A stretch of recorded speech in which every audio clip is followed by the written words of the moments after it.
Good Monday afternoon to you, 4 o'clock time for Sports4CLE. Thanks for joining us. Hope you had a great weekend. Browns back at it, interviewing candidates to become their offensive coordinator for next season. Today, Clint Kubiak interviews for the job as the OC, and he does have a history with Kevin Stefanski. Along with his interview today with the Browns for the offensive coordinator's job, Clint Kubiak will also interview with the Seattle Seahawks for their vacant offensive coordinator's opening tomorrow. That according to Ian Rappaport. So we know these are the guys that the Browns have so far talked to for offensive coordinator. Clint Kubiak, Tommy Rees, who is their in-house guy, Darrell Bevell with the Dolphins, Charles London with the Seahawks, Kevin Koger from the Falcons. Let's welcome in Scott Petrak, Browns beat reporter for the Elyria Chronicle-Telegram, brownzone.com. Scott, when you look at that, there's some intriguing names. Who makes the most sense to you, do you think? Yeah, Clint Kubiak does it for me, Dave. And the reason is, I'm working on an analysis right now about it. I think the Browns need to go back to the quote-unquote Stefanski system that he installed when he got here in 2020. The wide zone run scheme, married to the play action pass. He takes shots off of that downfield in the passing game. And they'd gotten away from that in an attempt to maximize Deshaun Watson's skill set and to make Deshaun Watson more comfortable.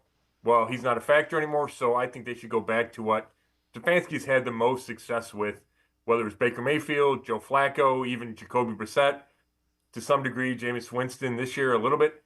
So I think you go all in on going back to that system. And Stefanski learned it from Gary Kubiak, who's Clint Kubiak's dad. And Stefanski was with Clint Kubiak before in Minnesota. It just makes sense. I think it would be seamless that they'd be running the same type of system. Now, it can be, it can evolve from when Stefanski got here in 2020, and that's fine. But they would certainly be on the same page, Clint Kubiak and Kevin Stefanski. I think it suits the Browns personnel better.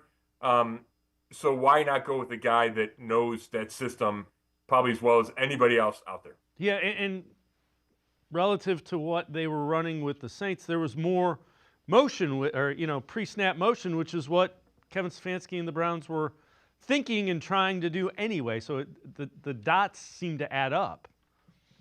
Yeah, and I know when the Browns played the Saints, a lot of the guys on defense said, we know what this offense is, because that's what we've seen the past, X number of years with Stefanski. So, I think it's just, I think it just makes sense. The fit would be good.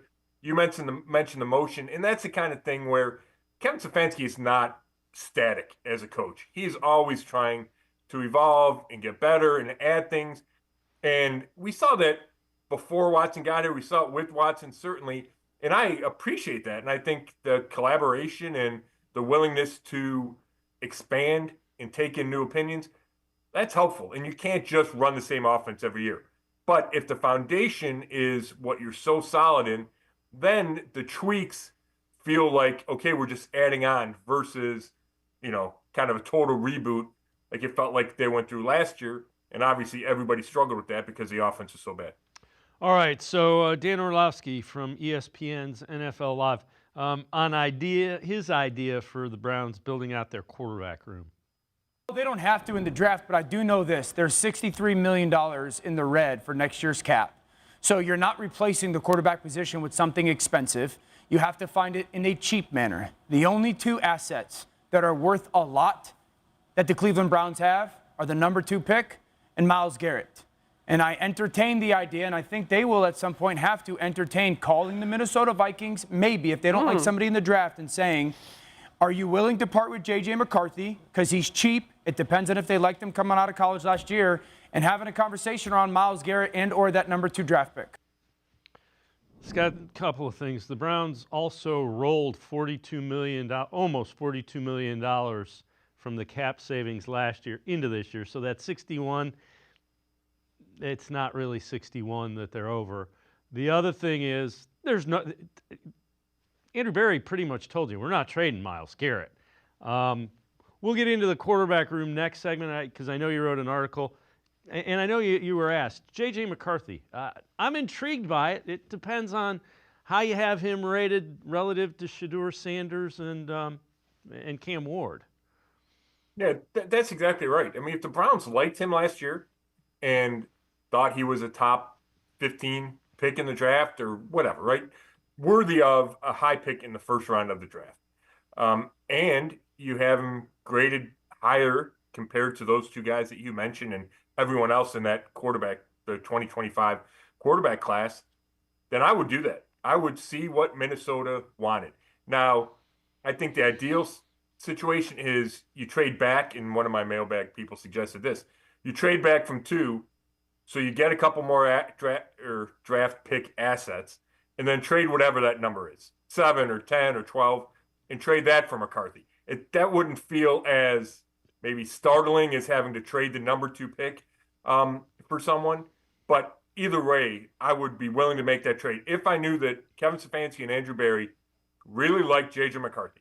I would do that in a heartbeat. Now, I don't think they're trading Myles Garrett, so it would be more to me about trading that draft pick, that number 2 pick asset, and I think that's where you get your quarterback. So whether or not it's Cam Ward or Shedeur Sanders or J.J. McCarthy, sure, you miss a year of that rookie contract. I don't care. I would certainly make that move if I were the Browns, and I thought McCarthy would be healthy because he's coming off knee surgery. But yeah, I have no problem with that whatsoever. Yep, and it'll be interesting to see how the Vikings read that lay of the land. They know they've won 14-3 or whatever they are with Sam Darnold as their starting quarterback. So they could certainly choose Darnold and then try to trade back and get the asset from McCarthy. All right, Mel Kiper, Field Yates did their second draft on ESPN's First Draft podcast. This is Mel Kiper reacting to Field Yates having the Browns take Travis Hunter of Colorado at number 2 overall.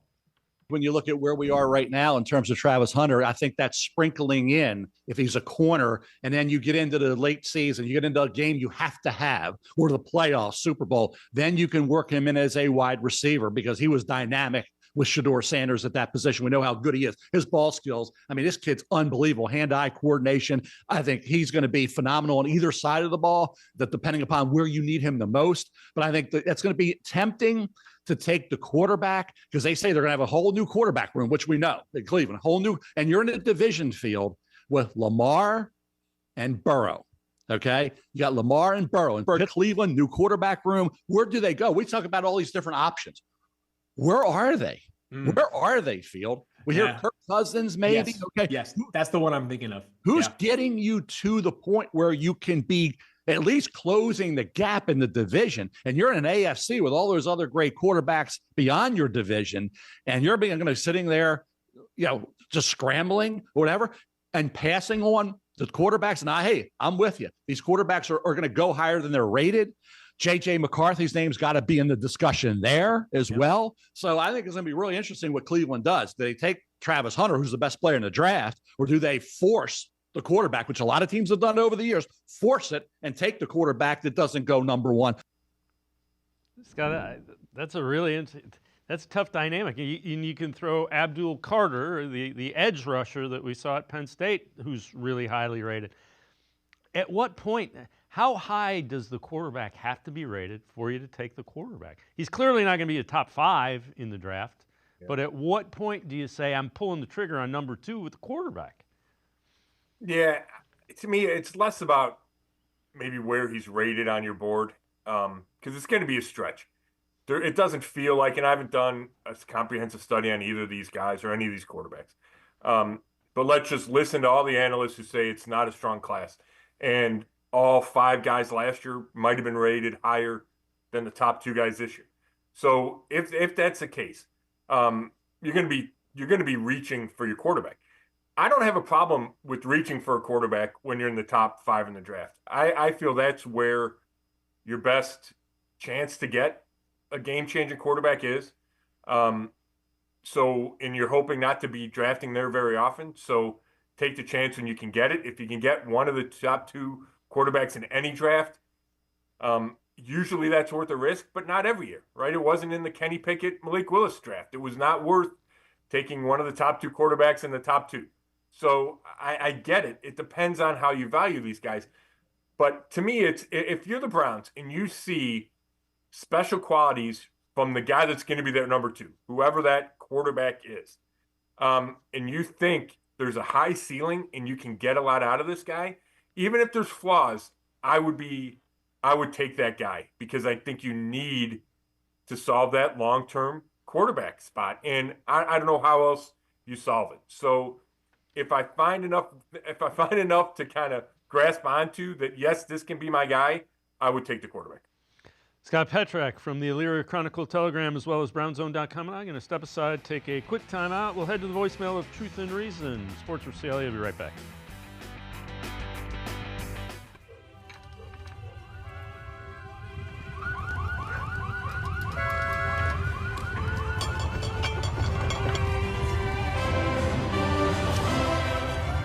Are you ready?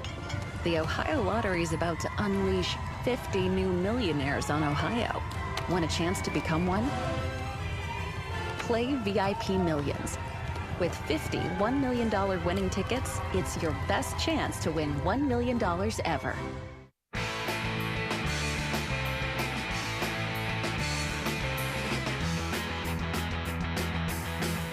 We continue talking Browns with Scott Petrak from the Chronicle-Telegram as well as BrownZone.com. Let's head to the voicemail of Truth and Reason. Hey, Dave, this is Danielle from Manaway. I was just thinking about the quarterback situation. Now that Deshaun Watson is gone, how about we just go and get Justin Fields, save our picks, and get something else better than a quarterback, and then wait for a better quarterback class, hopefully, next year. What are your thoughts on that? Let's go, Brownies. Woo, woo! As always, appreciate all of the voicemails. Scott, I think we've talked about this, and somebody made the point, if you're going back to the Kevin Stefanski offense, which everybody kind of thinks we are, I don't know if Justin Fields fits in that style scheme as well as you would want. The other thing is, if you don't draft a quarterback in this draft, you're hoping you're not picking in the top. If you're picking in the top 5 again, you probably have a different GM and certainly a different head coach. So it's not like you can, well, this class is better, we'll get one next year. We hope it doesn't work like that. Yeah, I think you're exactly right on both those points, Dave. The only thing I would add is I was high on Justin Fields after the 2023 season. I would have been fine if the Browns went and got him last offseason and tried to figure out how to make him and Deshaun Watson work. But now he spent this year in Pittsburgh, and he started the season as a starter, won games, and they still made the move to Russell Wilson. And that signaled to me that they didn't trust Justin Fields to keep winning games. I think he's limited in what he can do from a passing standpoint, whether it's reading the field or whatever it is. I don't think you have the full playbook at your disposal. And I think you're right. You need the Kevin Stefanski style quarterback, or the quarterback that fits the Kevin Stefanski system, versus a guy that you're running a lot of quarterback runs with. It's RPOs, it's the read option, all those things that they tried to do this year with Watson, and I think they'll try to get away from that. So I just think it's not the right fit. Yeah, I'm with you. I thought Justin Fields was I was really high on him, but he hasn't really turned the corner. We've talked around the quarterback room. I know you wrote an article, kind of an analysis piece, because Watson probably, with his second Achilles, the thought is he's probably not going to be around at all next year. So how do they remake the room? Yeah, and to me there was a little bit of question when Andrew Berry originally talked about the quarterback room before this setback. It felt like the contract made it impossible to move on from Watson, so he was going to be in the room. Whether that was competing for the starting job or your number 2 or your number 3, whatever, he was going to be part of that. And then as soon as we heard about the setback, to me it freed up the Browns to completely redo that room and call it an extreme makeover, whatever, an overhaul of the room. I would expect DTR to be on the 90-man roster throughout the offseason, be in training camp, but is not guaranteed a spot. So you could have 3 open spots on your roster. Let's assume Watson's not part of this, part of the equation, that he just isn't ready to play or whatever. So I think you need to get two veterans. Now, one should be a guy that can come in and start for you. And Kirk Cousins is an easy name. Russell Wilson, somebody in that class that, yes, can come in and start day one, and you think can win enough games to take you to the playoffs. And I think both those guys qualify. I mean, Kirk Cousins had Atlanta close. I know he got benched late. Russell Wilson obviously helped the Steelers get to the playoffs. Then you draft a guy, and it could be as high as number 2. It could be at number 33. It could be in the 3rd round. But somebody that the Browns feel good about moving forward is at least a long-term possibility. Maybe not, if you don't draft him at 2, then it becomes a question mark. Is he your franchise guy or not? But at least you like the upside. And I think if it's number 2, that guy doesn't have to feel like he needs to start week 1. That's why you have the veteran, the Cousins or the Wilson. And then that 3rd guy can be some kind of, when I say a veteran, maybe a guy that's in his 3rd or 4th year, has been around a little bit, fits in that room. Maybe he's been a backup somewhere and you think he's got some upside. Somebody that's an upgrade over DTR, that is how I would restructure that room. All right, so this is from your mailbag, and I found this really interesting. Do you feel fans and media deserve more transparency from the franchise? Nobody knows who signed off on the Watson deal. Nobody knows what DePodesta does, and there's not insight provided at the press conferences. I'm curious. I have thoughts. I'm curious as to yours. I mean, I'm always for more information, the better, right? For my job, the more transparency, the better.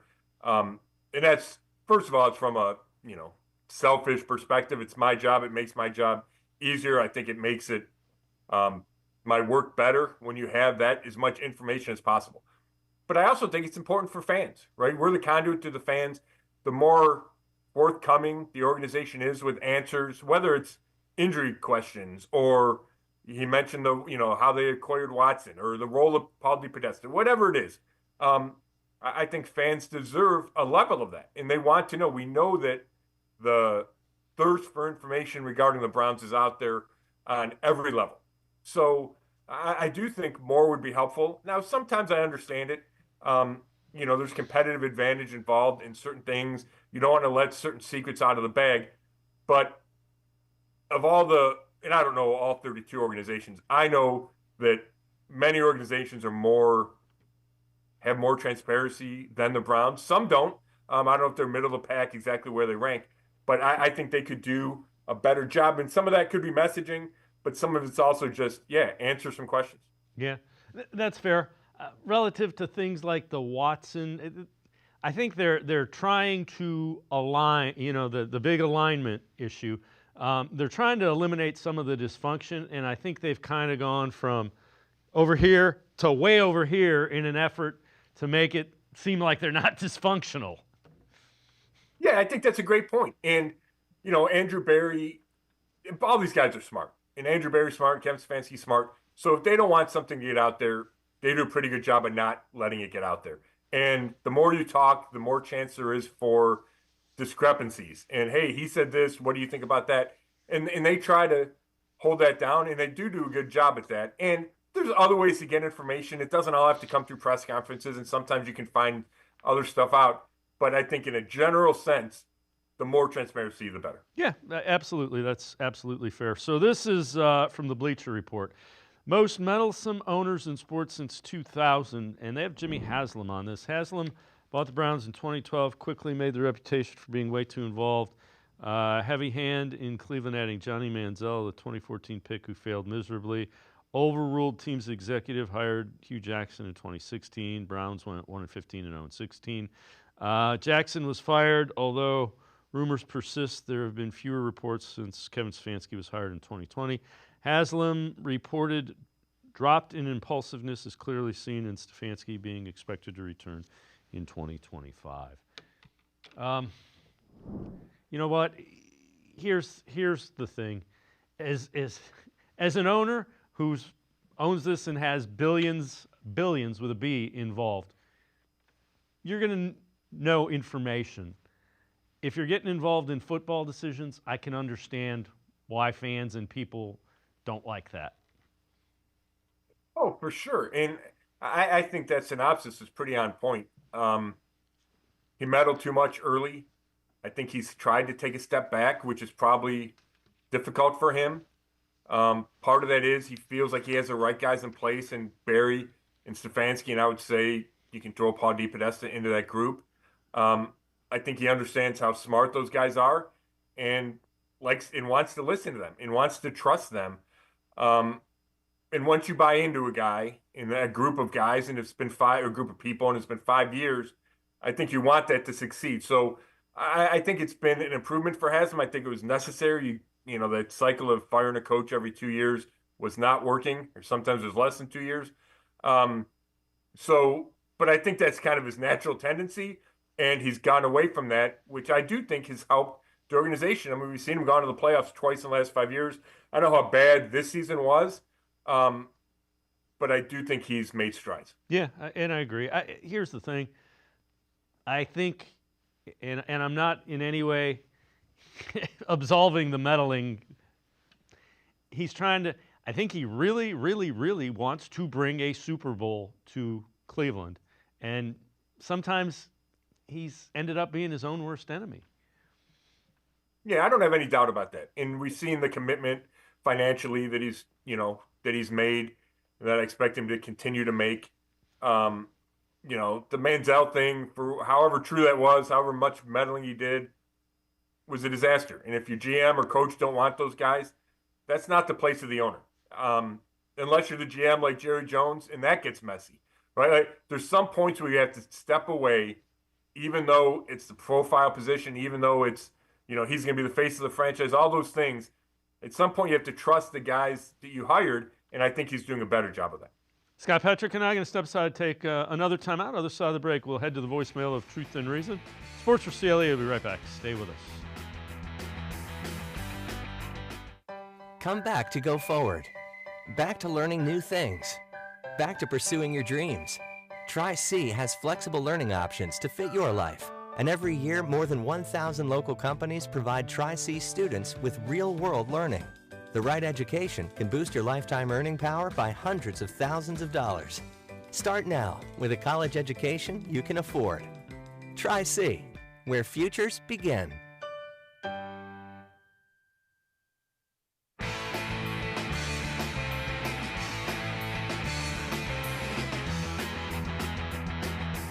We continue talking Browns with Scott Petrick from the Chronicle Telegram, as well as brownzone.com. Let's head back to the voicemail of Truth and Reason.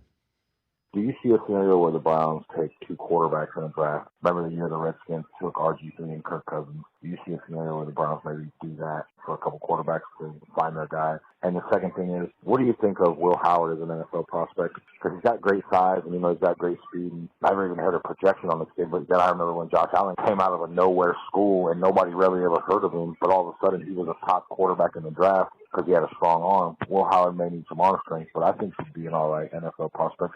Just want to hear your thoughts. Go Browns. Go. As always, appreciate all of the voicemails. Scott, they could very well take a quarterback early and a quarterback late. I again, if they like somebody and see him as somebody that they think could develop into something, I wouldn't be surprised by that. Will Howard, I think, is kind of a day 3. I don't think his arm strength is quite what you want. The best thing about him is he's really competitive, I think. I think he is, and he's tough. But I'm not sure what he does well translates well enough to the NFL. Yeah, the 2 quarterback thing is interesting. They seem to hear that every year. Fans, for some reason, fall in love with that idea.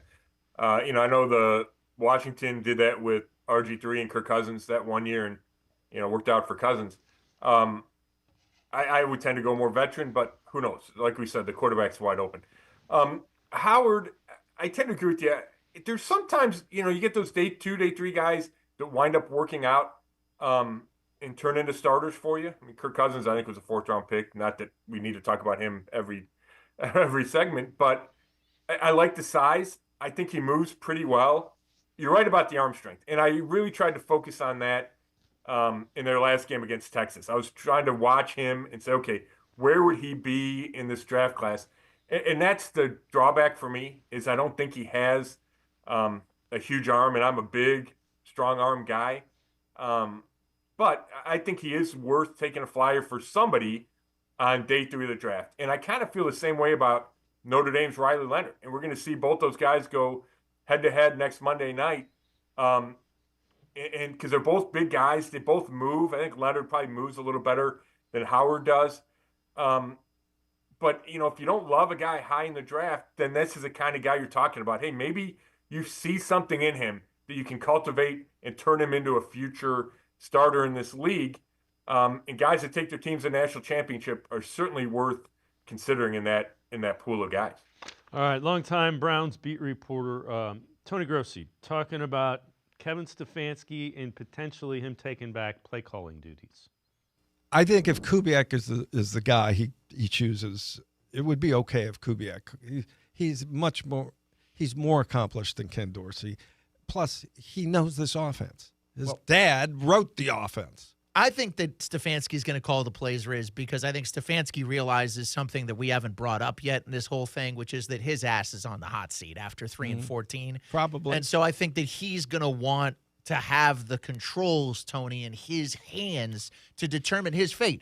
Because if the Browns get off to a slow start, we know what's going to happen. Scott, I can't argue with that. And if that's the way Kevin Stefanski was thinking, I couldn't argue with that either.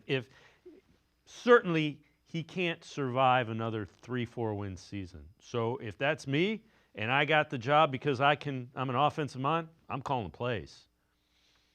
Yeah, I don't know if he necessarily thinks like that. If he did, it would certainly be understandable.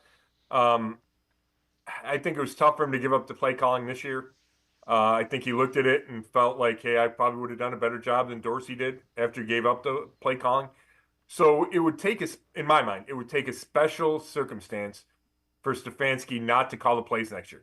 And maybe that is Clint Kubiak. If it happened to be Darrell Bevell, I certainly think that would be a long discussion because Bevel's been ahead. He's been the play caller, and he's got a long career. He's been a play caller a bunch of times. He called plays for Seattle when they went to 2 Super Bowls and won one. I don't know if he's coming here just to be a coordinator and let Stefanski call the plays. So I think the choice of coordinator does matter. If it's Tommy Rees, then I think Stefanski calls the plays. If it's Bevell, I don't. And if it's Kubiak, I could see it go either way. All right. But I like Stefanski, the play caller. I always did. Yeah, I don't have an issue with him. You know how that is. It's like an artist. People are going to always, if it's going well, he's a great play caller. If it's not going well, he's a terrible play caller. That's just, and Kevin Stefanski knows that more than anybody. This is from Dog Pound Daily. 4 Browns likely to be moved for cap space in 2025. Number 1, they say Jack Conklin carrying a $14 million salary into next season might be highly sought after as teams really struggle to find consistency.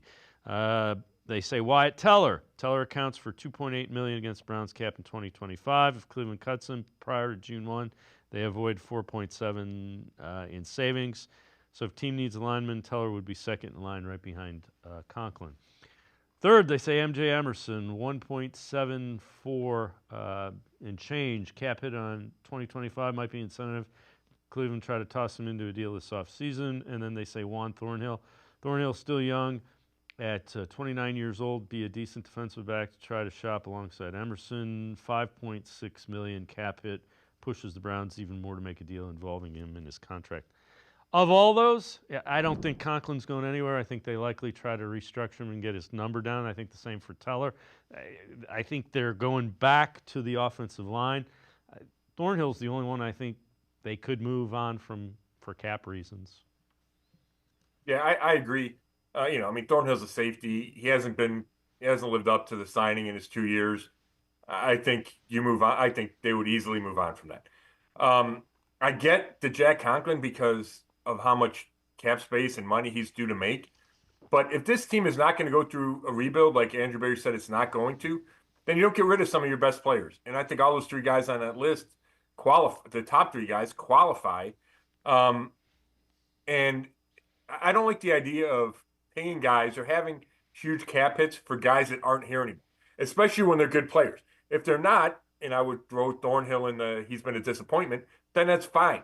But Teller and Conklin aren't the problem. So to try to save some kind of cap space by moving on from them, that doesn't make a lot of sense to me. Emerson, I think they still have high hopes for him. I don't think you're getting anything back in a trade that's more valuable than your number 2 cornerback. All right. Before we go to break, Browns did sign a player today. They signed Ralph Holly, who's from the Canadian Football League, defensive lineman, and actually pretty good pass rusher from the Toronto Argonauts. Had multiple NFL offers, all interior lineman with 8 sacks. Was injured. He's healthy. So the Browns get a guy that was in the CFL who was pretty highly sought after free agent. So again, you got to find some affordable veterans. That's one area that they found one. I mean, they're always looking any avenue they can. CFL is one. I have no issue with that. Defensive tackle is a position that they need to get younger and deeper at. Who knows if Mo Hurst or Shelby Harris will be back. So Mike Hall is going to be coming off an injury. So, yeah, they need some depth there for sure. Scott Petrick and I are going to step aside, take one more time out. We'll head back to the voicemail of Truth and Reason. Sports4CLE, be right back. Stay with us. The Ohio Lottery Partners in Education program is dedicated to recognizing exceptional students, teachers, and schools throughout Ohio. Scan the QR code on screen to nominate students and teachers as Academic All-Stars and Teachers of the Month. They must be currently enrolled or teach in grades K through 12. Is your K through 12 school developing students' literacy skills to achieve success in reading? If so, you can nominate your school for the School of the Year. Students can win $100, teachers can win $500, and schools can win $2,500. Scan the QR code, fill out the forms, and nominate deserving students, teachers, and schools today. The Ohio Lottery Partners in Education program takes pride in honoring exceptional students, teachers, and schools across Ohio. Submit your nomination today. It's fun, fast, and free.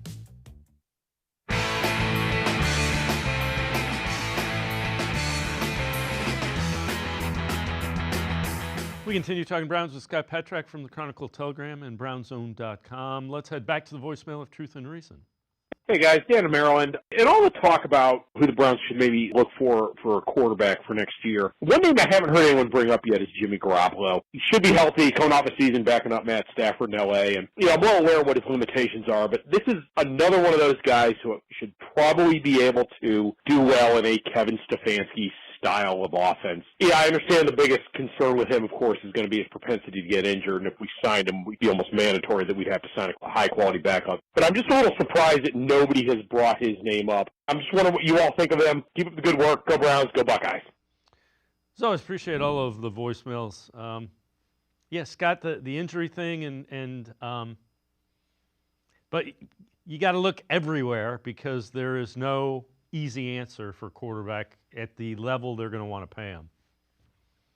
Yeah, the reason is they've never liked Jimmy Garoppolo as much as other people do. When they signed Jacoby Brissett for those first 11 games, or they didn't know at the time, but in 2022 when they traded for Watson, they figured he might be suspended for some time. Garoppolo made sense that offseason, and he was available, and they didn't make any effort to sign him because they're not huge fans of Jimmy Garoppolo. So unless that's changed, I don't think he's going to be on that list. They just have had other opportunities in past when he had played more and looked better and was healthier. So this is interesting. This is snap weight age data for the 2024 season. Browns' average age on offense is 28.2. That's second oldest. Defensive age, 27.5. Eighth oldest. Total age, 27.9. Fourth oldest. So I get where they're coming from with this. Remember, you had Rodney McLeod, you had Harris, you had Hurst.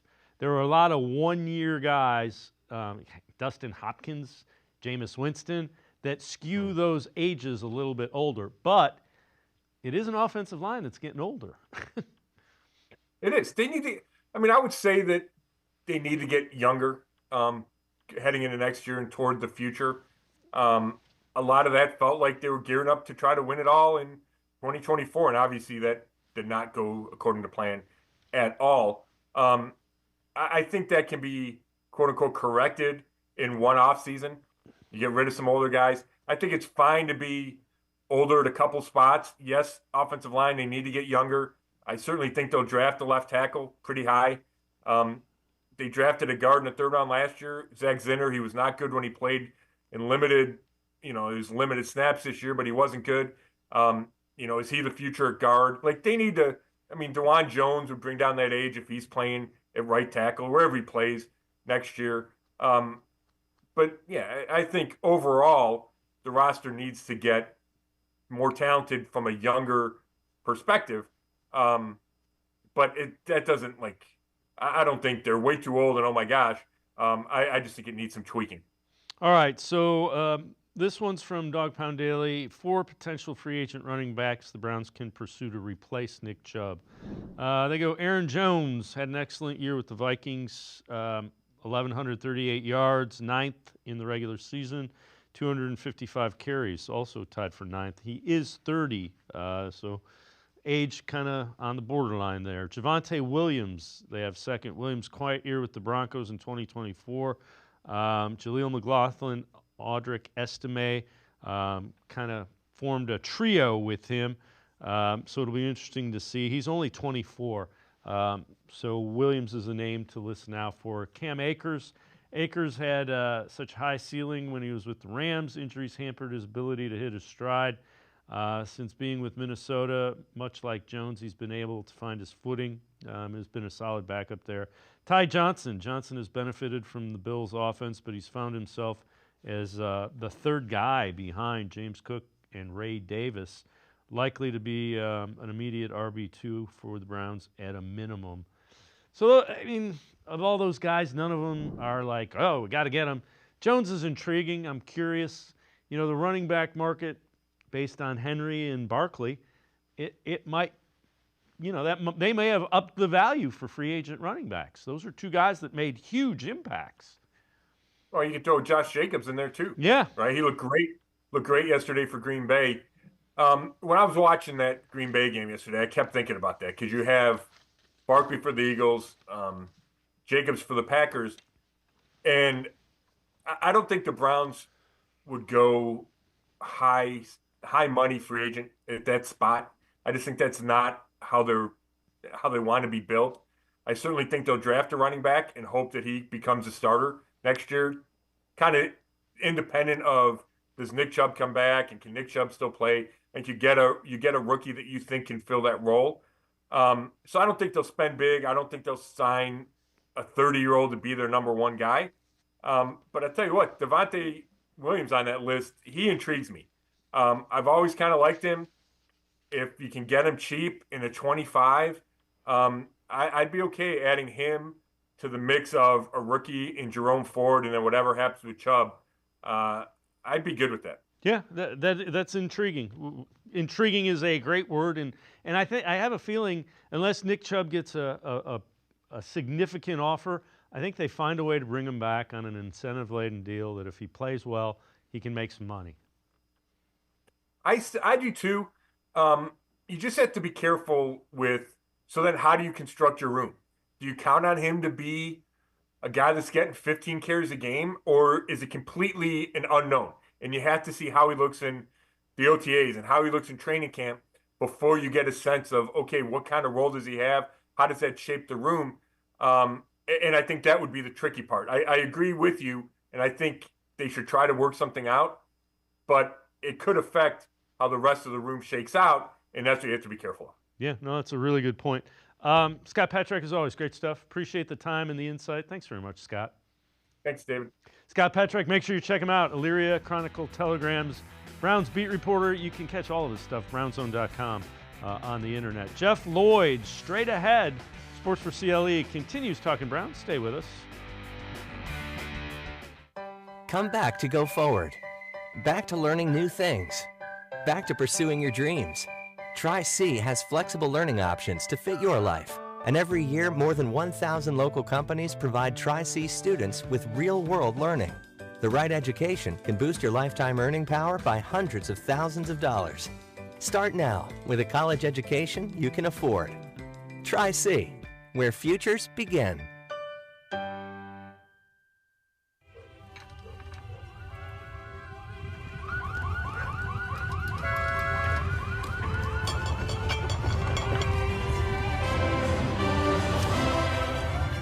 you ready? The Ohio Lottery is about to unleash 50 new millionaires on Ohio. Want a chance to become one? Play VIP Millions. With 50 $1 million winning tickets, it's your best chance to win $1 million ever. I am powerful beyond my wildest imagination. I will define my future. I will keep challenging myself to improve. Because I am a future leader of this great nation. I will be responsible for raising a beautiful family. And educating not only my generation, but many more to come. I will make a difference in my community. And I will stand up for what I believe in. I will not settle for simply chasing my dreams, I will achieve them. Because I was given a chance. An opportunity. A home. At Family, Career, and Community Leaders of America. The ultimate leadership experience. FCCLA has been one of the greatest experiences of my life. It's made me who I am today. Join us. We'll build a new future together.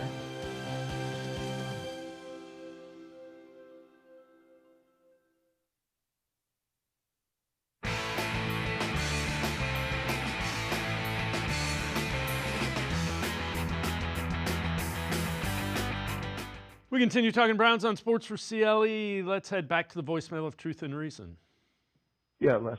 This is Gaylord Barnes, diehard Browns fan since 1964. I think the Browns need to pick Abdul Carter, defensive end from Penn State. He would be awesome pairing up with Myles Garrett, and I think they should go after either a quarterback in free agency or draft Garrett Nussbaum from Louisiana State University. I've looked at all the quarterbacks, and Garrett Nussbaum looks really good as a pick in the later rounds. Keep in mind the Browns do have 11 picks in the free agency quarterbacks that are out there. There's a lot of good ones. Let's see what they can do with that and mix it up and go Browns.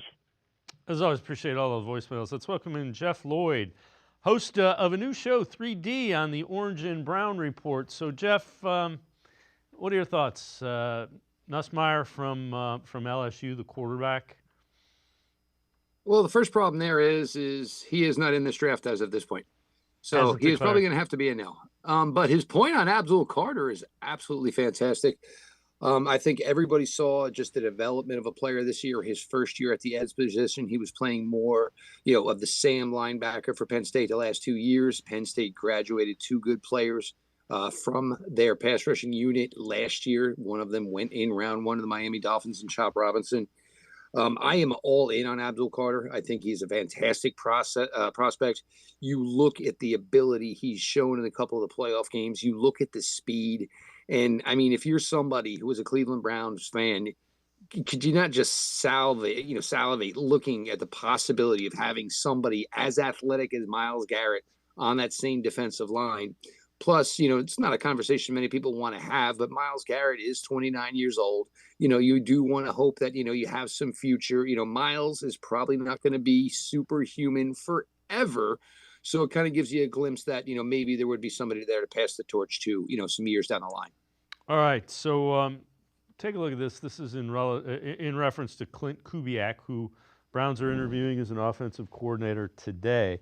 If Clint Kubiak can average 24.5 points, 350 total yards a game with Derek Carr, you can trust his scheme to elevate a rookie quarterback.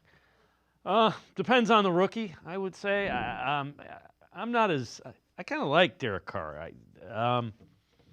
Kubiak paired with Stefanski, I'm intrigued by because I think Kubiak uses a little bit more of the pre-snap motion in that offense. One of the things I like about Kubiak, and what have we talked about over the years here, Dave? We have talked about when the Browns are successful, it's getting the ball vertically down the field. And that is something you certainly saw, was relevant and certainly a big, big part of the New Orleans Saints offense this year. And it wasn't necessarily with brand names. We saw the Saints up close. Now imagine that and trying to push the ball vertically down the field with the likes of Jerry Jeudy, with the likes of Cedric Tillman.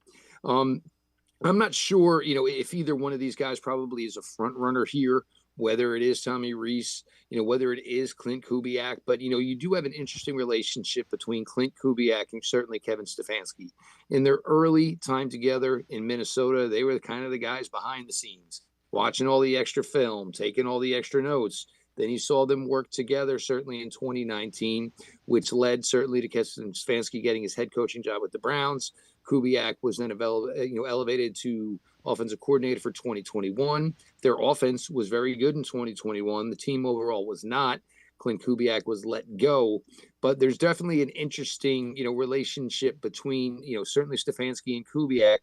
So you don't know if either one of these guys is essentially the front runner. There would be the one thing you look at with Tommy Rees is if maybe he does not get the offense coordinator job, is he headed elsewhere? It's not like the Browns are the only team with interest, certainly, in Tommy Rees. So this is interesting as well. Every team's most surprising player from 2024. This is from Total Pro Sports. Look at Jerry Jeudy. Despite a horrendous season otherwise in Cleveland, Jeudy became a reliable target, living up to his potential, whether it's making tough grabs over the middle, stretching defenses deep. Jeudy has given the Browns' passing attack a much-needed boost, especially with Jameis Winston under center. And, Jeff, my concern is Jameis Winston and he had a chemistry. It kind of spiked with Winston. One is good with Watson. One is good after Winston left. Is he a guy that thrives with a guy that throws the ball downfield and gives him an opportunity to go make plays? Well, certainly. But, with that would be, finding your way to be successful on everything else. And you look at it, and we talked about this last year, certainly with Amari Cooper, is the fact of watching these guys being as successful as they possibly can be and understanding the fact that they have not been playing with the same quarterbacks week in, week out. It's kind of what happened to Jerry Jeudy his time in Denver. It certainly was what's going on with Jerry Jeudy this year. You would like to see certainly, it become more well-rounded and him to be able to kind of put, every route in the route tree in the arsenal. But it's really, really difficult to do that when week in, week out, you were playing with a different quarterback. He certainly was the breakout player for the Browns this year. I think he got his just dessert as far as, the accolades he deserved. And, you look at it and it's, got the potential to be a good room in 2025. Cedric Tillman himself was making great strides, up until the time, where he suffered the concussion in the snow game against the Pittsburgh Steelers. So, wide receiver room wise, you kind of like, where the core of that room certainly is for 2025. Now you got to find the quarterback that can hopefully, what we saw the best of Cedric Tillman and the best of Jerry Jeudy with Jameis Winston. You need to find that quarterback who can hopefully go out and be a 17-game guy for you in 25. All right, before I let you go, what do you think the Browns do at number 2? Do you trade out of it? Do you force yourself to take the quarterback that is there, assuming one goes at number 1? Everybody they have to take a quarterback. And, then they're citing, major writers' names to it. What have we heard from other major writers? That the Browns are going to be all in on the quarterback position, in 2025. Certainly it will be in the draft. Could it be at 2? I'm not possibly sure. It's way too early in the process. And the other thing is they're not getting their choice. If Tennessee takes one, they're getting what's left. So maybe it comes down to that they desired one greater than the other. So that doesn't mean you just say, okay, well, all the work that we just did, all the film that we just watched, all the interviews that we just did, we talked to high school coaches, we talked to his junior high coach, we talked to his, quarterback coach who worked with him for 3 years in high school. And we're just going to throw that all out the window because we absolutely have to take a quarterback here. I do believe there is the thought process of the Browns don't have any plans on being this high in the draft again anytime soon. But you want to know what? They probably would have thought the same thing if we asked them that 1 year ago at this time as well. You don't just take the player because you have to take the player. You take the best players available. They can find a way to bring in 3 quarterbacks this offseason, whether it's a traveled veteran like a Kirk Cousins, or you want to bring in a Daniel Jones and a Justin Fields, and you want to draft maybe a Jackson Dart or a Kyle McCord. Get as many. If you don't feel that either Shedeur Sanders or Cam Ward, and granted, you may not get a shot at both of them, but if you don't feel that either one of them is the guy, then you live to play another day because they're not going to get to make this decision the third time. Jeff Lloyd, as always, great stuff. Appreciate the time and the insight. Thanks very much, Jeff. All the best, Dave. We'll talk soon. Everybody, bucker up. Tough season. Things will get better. All right. Jeff Lloyd, host of the new show Browns 3D on the Orange and Brown Report. We're going to step aside, take a quick time out. We turn our attention to the Cavs. Ethan Sands, Cavs beat reporter from the Plain Dealer, cleveland.com. Straight ahead. Come back to go forward. Back to learning new things. Back to pursuing your dreams. Tri-C has flexible learning options to fit your life. And every year, more than 1,000 local companies provide Tri-C students with real-world learning. The right education can boost your lifetime earning power by hundreds of thousands of dollars. Start now with a college education you can afford. Tri-C, where futures begin.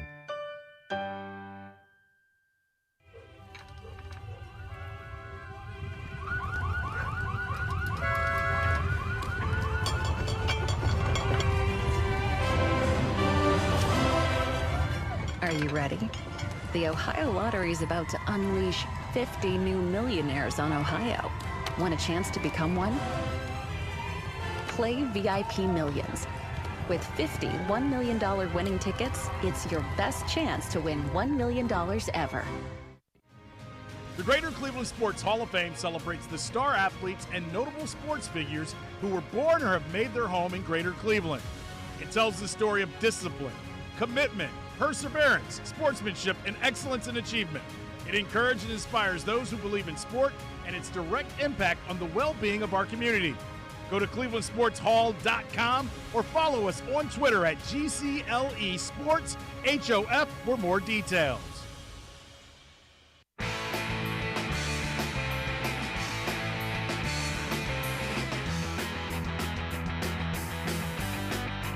We turn our attention to the Cavaliers on Sports4CLE. ESPN's national basketball analyst Brian Windhorst on what he has seen from Evan Mobley. The best is yet to come with Evan Mobley, and it makes what Kobe Altman did, because the trade for Donovan Mitchell, as we've talked about before, that was a vote of confidence in Evan Mobley. And look, the mission is far from over. The results are still hazy, but it looks like Kobe Altman's move to trust in Evan Mobley, and then to do, Kenny Atkinson also coming in and doing some things to supercharge him. The competence and smart gambles and execution of the leadership of the Cavs has really, really helped put them in this position. Let's welcome in Ethan Sands, Cavs beat reporter from the Plain Dealer, cleveland.com. Ethan, we haven't really talked about that.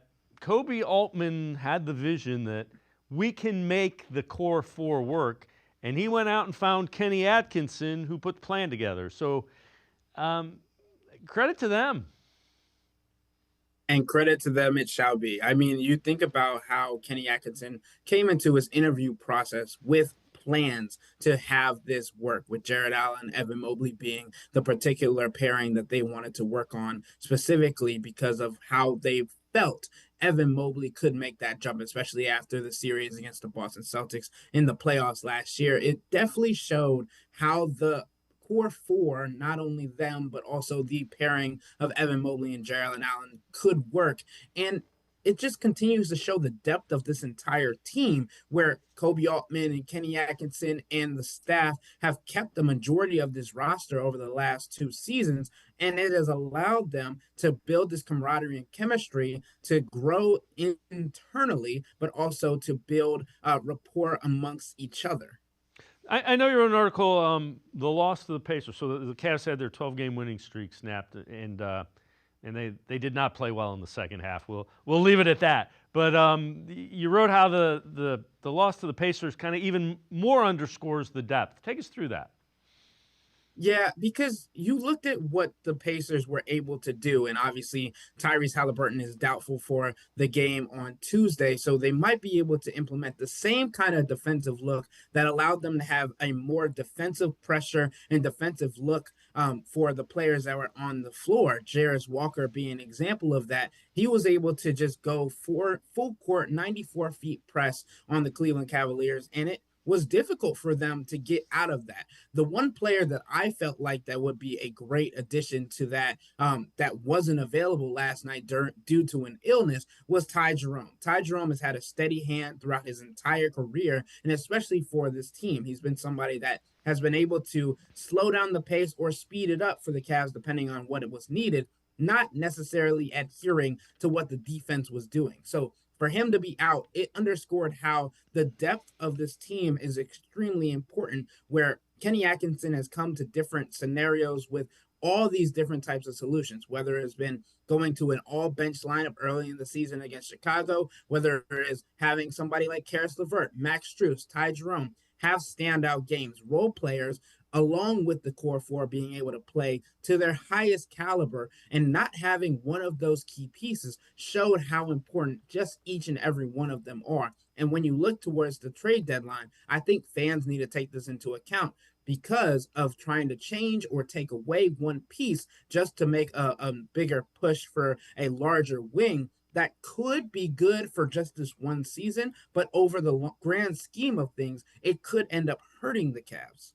So something else today, Darius Garland named the NBA's Eastern Conference Player of the Week, and you see the numbers, 26 points, 7.7 rebounds, shot almost 53% from the field. You see Sabonis from the Kings was the Western Conference, but Garland, Conference Player of the Week.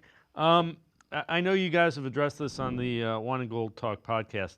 Should he be a starter in this year's All-Star game, being Darius Garland?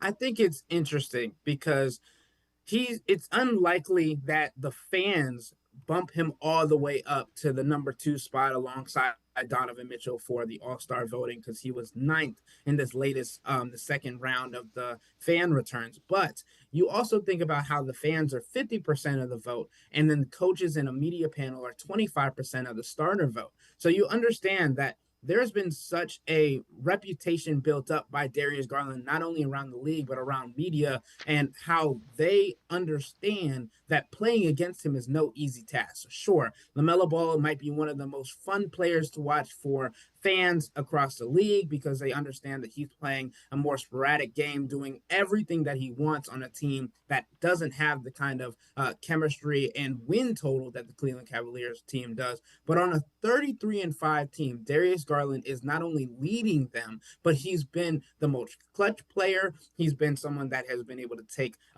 defensive tasks on. So I want to take it one step further, because I think if he's not an all-star starter, that coaches are going to take that, and as they have the votes for the reserves, I think they will make it so Darius Garland gets his due. Because even talking to Rick Carlisle last night, I asked him about Darius Garland, and he said he's been someone that's been so hard to plan for his entire career, even when earlier on in his career, Darius Garland wasn't somebody that was that well known. He's gotten to the point where he's gone from lower tier in the league to all-star caliber. And I even say that in comparison to Stephen Curry, which we've heard a lot this season, I believe Darius Garland could be in the running for the next face of the NBA because of how he compares to Steph and is more adaptable and more common in the regular world than somebody like Victor Wembanyama, Anthony Edwards, Jason Tatum, all those different players. So I definitely think Darius should get his due, and even then some.